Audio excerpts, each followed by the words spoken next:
ذرا کلپ چلائے گا ٹیم۔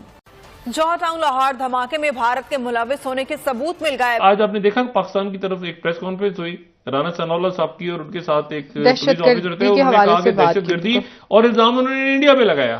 کہ دنیا کی سب سے بڑی جمہوریت کہلانے والا ملک بھارت ایک پاکستانی ویب سیریز کو اس نے بین کر دیا ہے۔ بھارت نے ہمیشہ پاکستان کو نشانے پر رکھا، دہشت گردی کے الزامات بھی ہم پر لگائے۔ ناظرین، آپ کی فارماسیوٹیکل کمپنیز کے پاس اب صرف اور صرف 2 سے 3 ہفتے کا سامان رہ گیا، اس کے بعد دوائیاں نہیں ہیں۔ خدا نخواستہ سے کہ خبریں گردش کر رہی ہیں اور یہ کہا جا رہا ہے کہ جی ڈیفالٹ کر چکا ہے لیکن اعلان ہونا باقی ہے۔ دیکھیے، ہندوستان ایک بڑی سوچی سمجھی تنظیم کے تحت پاکستان کو اٹیک کرتا ہے اور 1947 سے یہ کرتا آ رہا ہے۔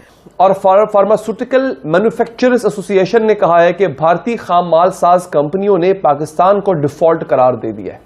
تو میرے کیسے ہاتھ جوڑ کر میں ان سے یہ کہتی ہوں کہ اگر کچھ نہیں نہ کر سکتے تو عام انتخابات کی طرف چلیں تاکہ پاکستان میں پولیٹیکل سٹیبلٹی آئے، کیونکہ جو حالات ابھی ہو گئے ہیں آپ لوگوں کے آنے کے بعد اور جو چل رہا ہے اور مہنگائی ہوتی چلی جا رہی ہے، خدا نہ خواستہ ملک اگر ڈیفالٹ ہو گیا تو ایسے نہیں چلے گا۔ اور ہمارا سب سے بڑا جو المیہ ہے وہ یہ ہے کہ ہم اپنے اندر ہی کی لڑائیاں لڑتے رہتے ہیں، جبکہ باہر والے جو ہمارے دشمن ہیں وہ باہر بیٹھے ہمیں اندر سے ہی ہمیں کھا گئے۔ یہی سوال ان را کے ایجنٹ سے ہٹ کے اگر میں طالبان کی طرف بھی لے کے جاؤں تو یہی مسئلہ وہاں پر بھی ہے۔ تو واشنگٹن میں پاکستان کی جو پرانی ایمبیسی کی عمارت ہے اس کو بیچنے کا فیصلہ کر لیا۔ اب اس کی جو قیمت اس وقت لگائی جا رہی ہے وہ 6 سے 7 ملین لگائی جا رہی ہے۔ آج میں کسی سے بات کر رہا تھا بھی جی یہ ڈیفالٹ ہوگا، لوگ یہاں سے بھاگیں گے۔ میں نے کہا لوگ تو پہلے ہی بھاگ رہے ہیں بھائی، لوگ تو پیدل چل کے استنبول جا رہے ہیں، اور استنبول سے جو کشتی نکلتی ہے یورپ کی طرف اس میں 70% پاکستانی۔ یہ اس ملک کو اونے پونے بیچنے لگے۔ پہلے پورے موٹر ویز انہوں نے گروی رکھے، ایئرپورٹس انہوں نے گروی رکھے، اس کے بعد اب آپ جا رہی ہے کہ آپ کو ادویات، عام ادویات، کوئی ایک خاص ادویات دوائی کی بات نہیں کر رہا ہوں میں، تقریباً ہر دوائی جو مارکیٹ میں بنتی ہے، اویلیبل ہے، ہر قسم کے مرض کے لیے اویلیبل ہے، اس کی کمی ہونے جا رہی ہے۔ اور اتنی کمی ہونے جا رہی ہے کہ یا تو وہ آپ کو بلیک میں ملے گی، انتہائی مہنگے داموں ملے گی، یا بالکل نہیں ملے گی۔ اس کی جو وجہ ہے، دیکھیں جب بات نالائکی کی اور نااہلی کی آتی ہے تو اس حکومت نے ٹاپ کر دیا ہے، اس حکومت نے ثابت کر دیا ہے کہ پچھلی گورنمنٹ جس کو کہ نالائک حکومت کہا جاتا تھا، یہ اس سے بھی کئی درجے اوپر جا کے بیٹھ گئے ہیں۔ اب drug regulatory authority of Pakistan, یا جس کو ڈریپ کہتے ہیں، اس نے وزارت خزانہ کو خط لکھا ہے اور فارماسیوٹیکل مینوفیکچررز ایسوسی ایشن نے کہا ہے کہ بھارتی خام مال ساز کمپنیوں نے پاکستان کو ڈیفالٹ قرار دے دیا ہے۔ ہم بھارت سے بھی بہت سارا مال منگوایا کرتے تھے، خام مال، اور پھر یہاں پہ پروسیس کر کے اس کی دوائیاں بنا کرتی تھیں۔ انہوں نے کہا ہے کہ جو پاکستان کی فارماسیوٹیکل کمپنیاں وہ ڈیفالٹ ہیں، یعنی کہ ان کے پاس پیسے نہیں ہیں، وہ ہمیں پے نہیں کر سکتی، لہٰذا انہوں نے بھی ہمیں مال دینا بند کر دیا ہے۔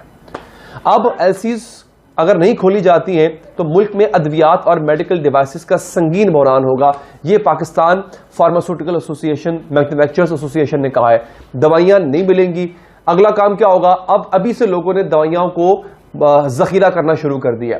پھر جیسے آپ کو یاد ہے کورونا میں پیناڈول کتنی مہنگی ہو گئی تھی، 1 یا 2 روپے کی ملتی تھی، 10-20 روپے کی مل رہی تھی، تو ادویات کی ہولڈنگ شروع ہو جائے گی، ذخیرہ اندوزی شروع ہو جائے گی، سٹاک پائلنگ شروع ہو جائے گی، اور پھر وہ بلیک میں دی جائیں گی، اور بلیک میں مہنگی ملیں گی۔ عام بندہ، غریب آدمی وہ دوائی افورڈ نہیں کر سکے گا، سسک کے مر جائے گا بیچارہ، ایڑیاں رگڑ رگڑ کے مر جائے گا۔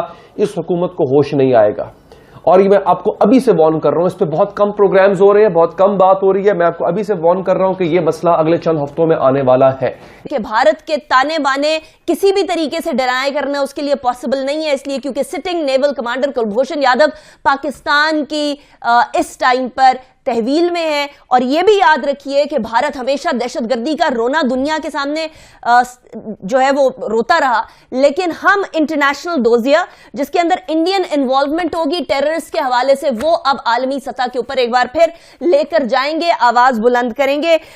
صرف اور صرف پالیٹکس کے چکر میں بھارت نے ہمیشہ پاکستان کو نشانے پر رکھا، دہشت گردی کے الزامات بھی ہم پر لگائے، اس کے ساتھ ساتھ پاکستان کو ہی دہشت گردی کا جو ماسٹر مائنڈ ہے وہ کر کے دنیا کے سامنے پیش کرتا رہا۔ بات یہ ہے کہ ہندوستان، ابھی میں نے ایک کتاب پڑھی، Indian lobbying and its influence on American decision making. دیکھیے، ہندوستان ایک بڑی سوچی سمجھی تنظیم کے تحت پاکستان کو اٹیک کرتا ہے، اور 1947 سے یہ کرتا آ رہا ہے، اور ہم یہ باتیں سمجھتے نہیں ہیں۔ وہ لیئر بلیئر